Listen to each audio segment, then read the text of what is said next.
أقول لك أني منهك. أنا متعب. أنا في مكان لم أكن أريده. أدرس فرعا لا أحتمل رؤيته. خذلت أهلي، خذلت نفسي.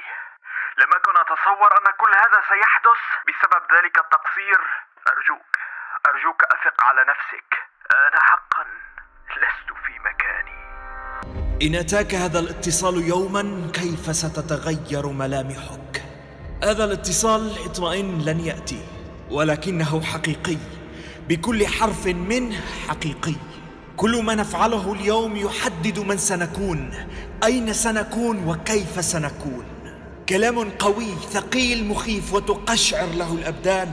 هل ما أضيعه اليوم من حياتي سيودي بي إلى الهلاك؟ هل ما أفعله كل ساعة سيرمي بي في الشراك؟ للأسف هذا صحيح، ولكن أنت الآن في مكان تغيير الأحوال، في مكان أخذ القرار والتصرف. أنت الآن في الوقت الفعال، فتيقظ قليلا واسمعني بدقة.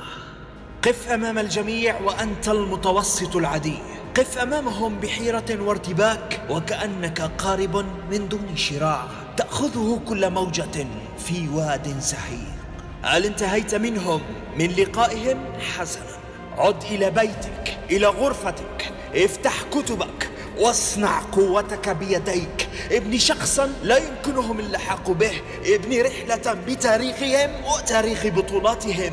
لا تعلن عن نواياك أمام البشر، فمن أعلنها خسر. لا تعلن أمامهم سوى العادي. لا تفرز الدوبامين وأنت تتكلم عن خططك وأفعالك أمامهم. اترك هذا الدوبامين يتدفق على طاولتك فوق كتبك. حسنا، أتروني شخصا عاديا؟ فرحبوا بأعلى معدل تستطيعون النظر إليه. رحبوا بأول اسم على القائمة. رحبوا بمن ترك القطيع وأعلنها أسدا فوق كل الغابة. رحبوا بمن كان معكم طبيعيا، وبينه وبين نفسه كان يبني مجدا لن يصل إليه أحد. رحبوا بي خير ترحيب، فها أنا اليوم أتصدر. واعلم جيدا أمرا مهما، خلال هذه الرحلة ستتعب، ستمل، ستحني، ستفني، ستتكسر، تتحسر. ولكن هل تدري ماذا تفعل؟ هل تدري ماذا تصنع؟ ابكي، نعم ابكي، وابكي بعمق، بكل مشاعرك ابكي. ولكن ابكي فوق طاولتك.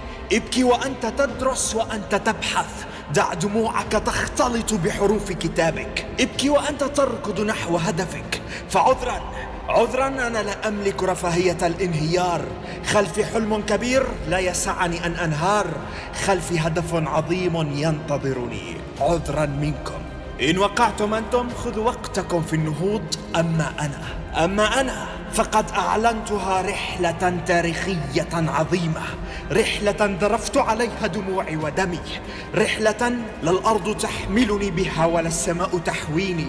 وضعت هدفي بخط يدي، وها أنا الآن أسير خلفه.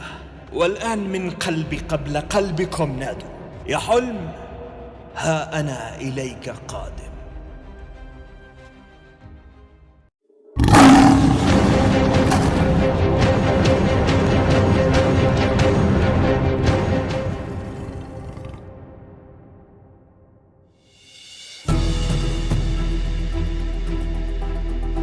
إذا كان بإمكاني العودة وإعطاء نصيحة واحدة لي عندما كنت صغيرا، ستكون لا تستسلم أبدا.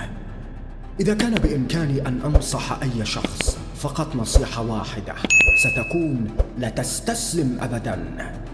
ومن المحزن جدا أن نرى الكثير من الناس يتخلوا عن الحياة التي يريدون عيشها فقط بسبب الحاجة للاستقرار. الاستقرار مع الأهل، الاستقرار مع الأصدقاء، الاستقرار مع المجتمع.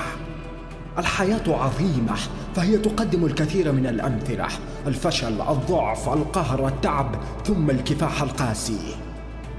أعتقد أن كل شخص فوق هذا الكوكب قادر على إنشاء الحياة التي يريدها. أنا لا أصدق أننا محاصرون عالقون. أنا أرفض التصديق على أن هناك قيود وحدود. الكائن البشري قادر على فعل أي شيء، ولكن فقط إذا صدق وآمن بذلك، لأنه مع الإيمان يأتي القرار ثم العمل، لأنه مع الإيمان تبدأ بحصر الاحتمالات، مع الإيمان تنفتح على العالم من حولك وتستغل كل فرصة جديدة مختلفة.